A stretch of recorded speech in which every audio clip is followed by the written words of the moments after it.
Listen, a lot of you are going to think I'm going to come on here and I'm just going to weep and drown in my sorrows of, oh, we're not a playoff team and, oh, we're wasting Aaron Rodgers' prime.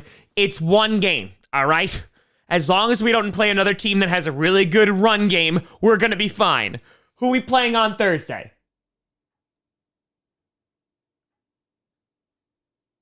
Ah, shit.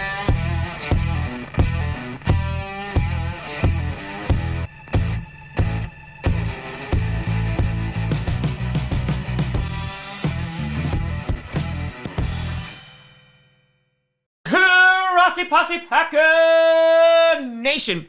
Welcome to another episode of Packcast, the podcast where you don't have to be a Packers fan, but it sure does help. I'm your host, Tom.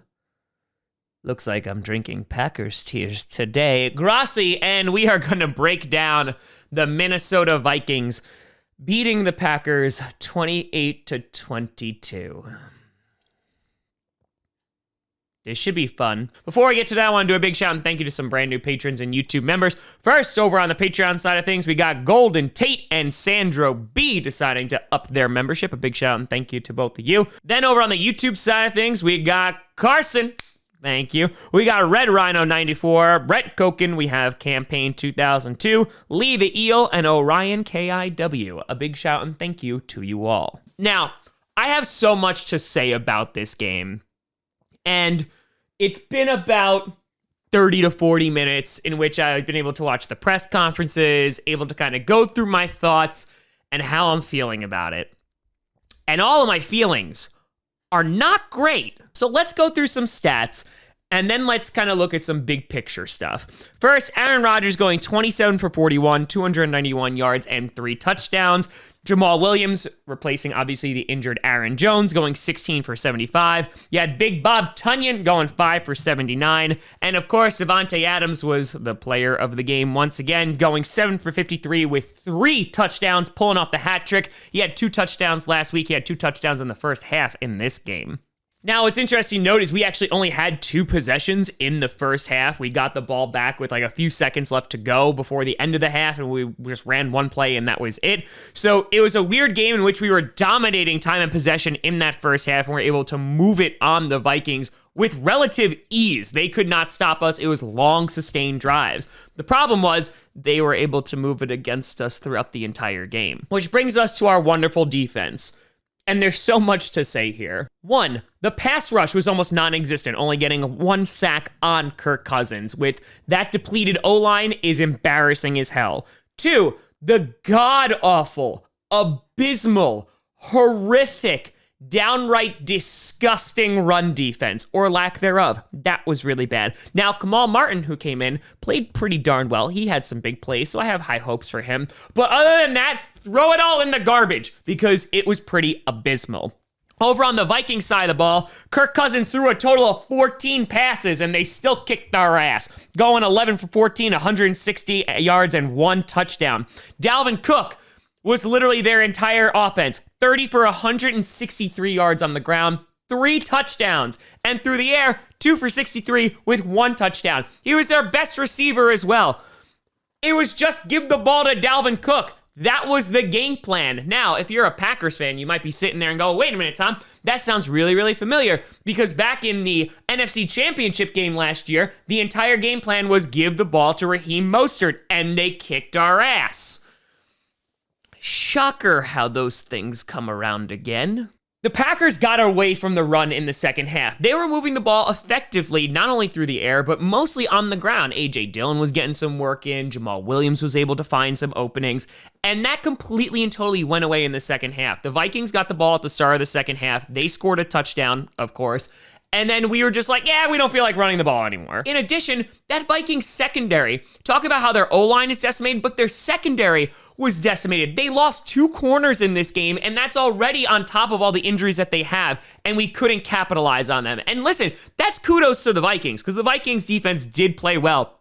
They really locked it down in the second half, and we could not do anything. And I also want to mention, too, is there's a lot of complaints about the referees. The referees were terrible for both sides, right? There was missed pass interference calls. You could argue about the pass interference calls that were made with the Vikings. There was a lot of back and forth garbage, talking about that last game, if it was a fumble or not a fumble. And I got to say, at the end of the day, I usually don't like to blame the refs because, it's a cop-out. It's crap. I just want to remain consistent. If you're just like, oh my God, the referees are so bad, and then your team starts benefiting that and be like, ha ha, you're trash. No, that's not how I roll. The thing is, the referees did not lose the Green Bay Packers this game. The referees weren't the reason why we couldn't stop Dalvin Cook to save our lives. That being said, we also didn't help ourselves out with all the penalties. We had 9 penalties for 85 yards. At one point, it was 1st and 30 on a drive, taking us from over in Vikings territory and knocking us back into our own territory. So that was pretty damn bad. Now, there were terrible conditions in which it was super duper windy. Both teams had to deal with them, though. And it made sense that Kirk Cousins only threw 14 passes because they were like, wait a minute, let's just run the ball because that's going to work out and we don't really have to deal with the elements. In addition, you still had Aaron Jones out, you had Kevin King out, and you had David Bakhtiari. And for the most part, our offensive line was able to do pretty well, and our secondary played pretty decently as well, too. But then again, Kirk Cousins really didn't challenge them a whole lot. But looking at this now, Davante Adams was the only wide receiver with more than 1 reception. You look at that and you're like, okay, that's not great. And you go, oh, okay, they need a wide receiver. Okay, maybe you're making that argument still. You're still on that bandwagon. We did not lose this game once again because we didn't have wide receivers. Would it have helped if we maybe had another guy? Sure, absolutely. We still have Allen Lazard out. That is obviously hurting our team. That being said, though, unless that wide receiver can come in and actually defend the run, we got bigger problems here. And it comes down to Mike Pettin once again not being able to adjust. In addition, getting knocked off our game plan, especially in the second half. And this seems like a team that is so bad at handling adversity. And what I mean by that is if you look at the games that we have won, we really are kind of coasting from the beginning. We have a nice comfy lead. We're able to hold that lead. We're good to go. If a team comes in and punches us in the mouth, right? The Buccaneers game. You go last year and look at the Chargers game. You go before that, you look at the 49ers games, both of them. We were not able to compete and we were not able to come back. We were not able to look like a competent team. Now, the Packers had a chance to come back in this game and we almost did. We got the ball back with less than a minute left and we just failed to capitalize. Aaron Rodgers getting hit from behind, fumbling the ball, didn't even set up for a chance for a Hail Mary.